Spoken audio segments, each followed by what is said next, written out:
नाज़रीन, ये जो तरमीम है ये है, मगर एक कांस्टेंट है, बाकी कोई चीज़ का सबात एक तग़य्युर को है ज़माने में, मगर एक सबात जो है वो तग़य्युर के साथ साथ IPPs का सबात भी है।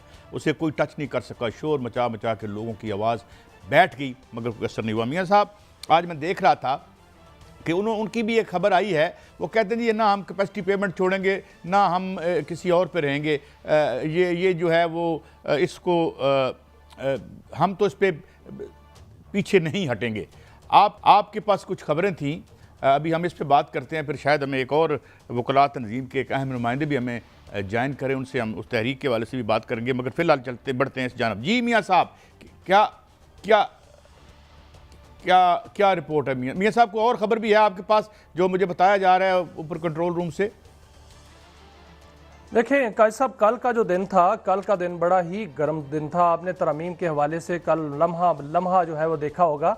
कल इतवार का दिन था, लेकिन बड़ा ही गर्मा गर्मी थी। और जब हुकूमत नाकाम हो गई तरमीम जो है वो पास कराने में, बल्कि पेश करने में जो है वो नाकाम हो गई, तो मियाँ नवाज शरीफ जो कि लाहौर से आए थे और वो पार्लियामेंट में कल नहीं आए, वो जो है वो PM हाउस में जो है वो उन्होंने क़याम किया। और वहाँ पर जब उनको लम्हा बलम्हा हर चीज़ का इल्म हुआ, तो वो वहाँ पर उन्होंने नाराज़ हुए मियाँ नवाज शरीफ, शहबाज शरीफ से, वज़ीर आज़म से, और उन्होंने बाकायदा डांटा उनको कि आपने कहा था कि मौलाना को हमने मैनेज कर लिया है, कहाँ है ये मैनेजमेंट, कहाँ, मौलाना तो माने ही नहीं है। तो उन्होंने ये भी कहा कि मोहसिन नकवी साहब जो हैं वो भी कह रहे थे कि हमने मैनेज कर लिया है, सारे जो है आप मुझे गलत रिपोर्टें देते रहे। और हमजा शहबाज शरीफ जो वहाँ पर मौजूद थे, उन्होंने भी अपने कायद की हाँ में हाँ मिलाई और उन्होंने कहा कि हमारी मैनेजमेंट में कमी थी और मौलाना को हम सही तरह जो है वो मैनेज नहीं कर सके, उनको कायल नहीं कर सके। तो मियाँ नवाज शरीफ ने एक बहुत वहाँ डांटा। और दूसरी खबर ये है काजी साहब कि डांट एक और तरफ से भी पड़ी है, जो बड़े भाई हैं वहाँ से भी डांट पड़ी है, जो रियल भाई हैं कि वहाँ से भी डांट पड़ी कि जब आप नहीं कर सकते थे और आपने कहा कि हम मैनेज कर लेंगे, हम मौलाना को मना लेंगे, तो फिर आप लोगों ने अंधेरे में क्यों रखा है। और ये बहुत बड़ी नाकामी और बहुत बड़ी ज़िद जो हुई है, ये क्यों हुई है, इस हवाले से कल बड़ी गर्मा गर्म जो है वो वहाँ पर बहस भी हुई और वहाँ डांट भी पड़ी। और आज यही नतीजा है कि आज बिलावल भुट्टो ज़रदारी और वज़ीर आज़म जो हैं वो मिले हैं और उन्होंने फिर दोबारा बिलावल भुट्टो ज़रदारी जो है उन्होंने कोशिश की है कि वो आज मौलाना को कायल करें। कल का जो दिन गुजरा उसमें मियाँ नवाज शरीफ ने भी क्रेडिट लेने की कोशिश की थी। उन्होंने इसहाक डार के ज़रिए पैगाम भिजवाया था मौलाना फजलुर रहमान को कि वो मिलना चाहते हैं, लेकिन मौलाना फजलुर रहमान ने कहा कि आपका एहतराम मेरे नज़दीक बहुत है, लेकिन आप मेरी तरफ ना आइएगा। उन्होंने इनका मना कर दिया। और यही पैगाम जो है वो जब इसहाक डार ने मियाँ नवाज शरीफ को दिया तो उस पर मियाँ नवाज शरीफ गुस्से में आए और उन्होंने शहबाज शरीफ को अच्छी खासी डांट भी पिलाई। काजी साहब, अच्छा मियाँ साहब, जो हमारे दोस्त हैं, मुझे बताया गया, अभी मैंने खुद तो नहीं देखा मगर ज़ाहिर है ज़िम्मेदारी से ही बताया गया होगा कि हामिद मीर साहब ने एक ख़बर ये दी है कि मौलाना पर शायद बैरून मुल्क से भी दबाव डलवाया गया है। इस बारे में आपके पास कोई तफसील है? देखें काजी साहब, इसमें थोड़ी एक ख़बर तो बाबर अवान साहब भी दे गए हैं। उन्होंने कहा है कि समंदर पार जो है इसका ड्राफ्ट बना है, तो वहीं से ही जो है दबाव डलवाया गया। लेकिन मौलाना फजलुर रहमान अभी तक तो दबाव में नहीं आए, ना ही कायल हुए हैं। और कुछ ज़राए ये भी कह रहे हैं कि मौलाना ने वक्त मांगा है मशावरत के लिए। आज जो बिलावल भुट्टो ज़रदारी गए हैं, इन कोशिश ये है हुकूमत की, क्योंकि दबाव बहुत ज़्यादा है, इतना दबाव है कि वज़ीर आज़म अमेरिका जाने से पहले इस तरमीम को जो है वो पास करवा कर जाएँ। अमेरिका के बाद जो बातें हो रही हैं कि 10 दिन बाद जो है वो इसको पास करवाया जाएगा। आज फैसल वाडा साहब जो हैं उन्होंने भी इसीलिए डांट पलाई है जाते हुए कि निकम्मे और नालायक लोग जो हैं वो पास नहीं करवा सके। और यही वजह है कि दबाव बहुत ज़्यादा है और ये दबाव ये है कि फौरी तौर पर इन दिनों में ही ये तरमीम जो है वो पास कराई जाएँ। और कोशिश और हुकूमत की भी।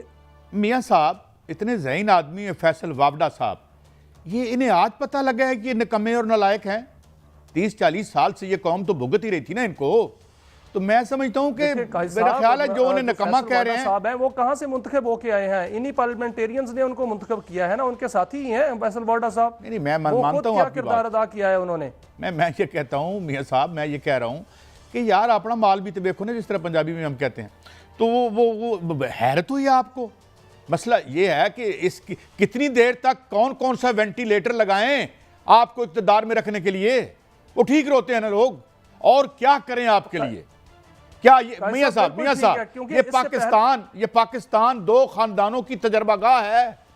यहाँ पे आईनी तजर्बे होने हैं और साइंसदानों। लेकिन कायद साहब पहली दफा नाकामी भी तो हुई है, अब वो तजर्बागाह जो है वो टूट रही है। जितनी जो नाकामी कल मैंने देखी है, आपने टीवी पर देखी, मैंने अपनी आंखों से देखी है सर। वो बेबसी, वो कहते हैं ना गुस्सा, ताकत और बेबसी, ये तीनों चीजें मैंने कल देखी हैं कि कल जो है वो ताकत भी थी, गुस्सा भी था और बेबस भी थे कि मौलाना फजलुर रहमान नहीं मान रहे।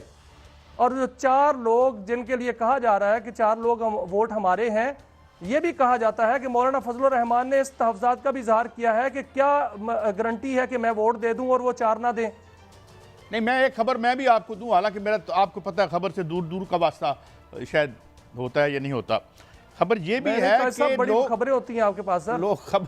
एक खबर ये भी है कि भाई लोग इतना सेंसिटाइज हो गया है समाज और माशरा कि लोग जो हैं, जिस तरह अभी कह रहे थे बाबर अवान साहब कि एक बात की उन्होंने कि ये बगैर सिक्योरिटी के 2 फरलांग चल के दिखा दें, तो लोगों ने जो अपनी कॉन्स्टिट्यूएंसीज में वापस जाना है। मेरी खबर ये भी है कि मौलाना की एक रिजर्वेशन ये भी है कि इस वक्त अगर वो जाते हैं तो it would be highly unpopular decision और उसको मजीद डेंट कर सकता है उनकी जो भी वहाँ पे सोशल बेस है। नाज़रीन, ये जो तरमीम है ये है, मगर एक कांस्टेंट है, बाकी कोई चीज़ का सबात एक तगैर को है ज़माने में, मगर एक सबात जो है वो तगैर के साथ साथ IPPs का सबात भी है।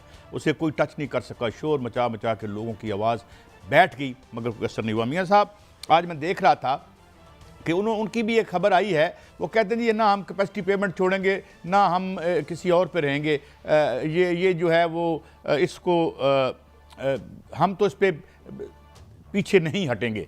आपके पास कुछ खबरें थीं, अभी हम इस पे बात करते हैं, फिर शायद हमें एक और वकला तंजीम के एक अहम नुमाइंदे भी हमें ज्वाइन करें, उनसे हम उस तहरीक के वाले से भी बात करेंगे, मगर फिलहाल बढ़ते हैं इस जानब। जी मियाँ साहब, क्या क्या क्या क्या रिपोर्ट है मियाँ साहब? को और ख़बर भी है आपके पास जो मुझे बताया जा रहा है ऊपर कंट्रोल रूम से?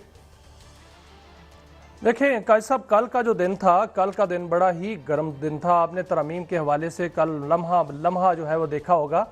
कल इतवार का दिन था लेकिन बड़ा ही गर्मा गर्मी थी, और जब हुकूमत नाकाम हो गई तरमीम जो है वो पास कराने में, बल्कि पेश करने में जो है वो नाकाम हो गई, तो मियां नवाज शरीफ जो कि लाहौर से आए थे और वो पार्लियामेंट में कल नहीं आए, वो जो है वो PM हाउस में जो है वो उन्होंने क़याम किया। और वहाँ पर जब उनको लम्हा बलम्हा हर चीज़ का इल्म हुआ तो वो वहाँ पर उन्होंने नाराज़ हुए मियां नवाज शरीफ, शहबाज शरीफ से, वज़ीर आज़म से, और उन्होंने बाकायदा डांटा उनको कि आपने कहा था कि मौलाना को हमने मैनेज कर लिया है, कहाँ है ये मैनेजमेंट, कहाँ, मौलाना तो माने ही नहीं है। तो उन्होंने ये भी कहा कि मोहसिन नकवी साहब जो हैं वो भी कह रहे थे कि हमने मैनेज कर लिया है, सारे जो हैं आप मुझे गलत रिपोर्टें देते रहे। और हमजा शहबाज शरीफ जो वहाँ पर मौजूद थे, उन्होंने भी अपने कायद की हाँ में हाँ मिलाई और उन्होंने कहा कि हमारी मैनेजमेंट में कमी थी और मौलाना को हम सही तरह जो है वो मैनेज नहीं कर सके, उनको कायल नहीं कर सके। तो मियां नवाज शरीफ ने एक बहुत वहाँ डांटा।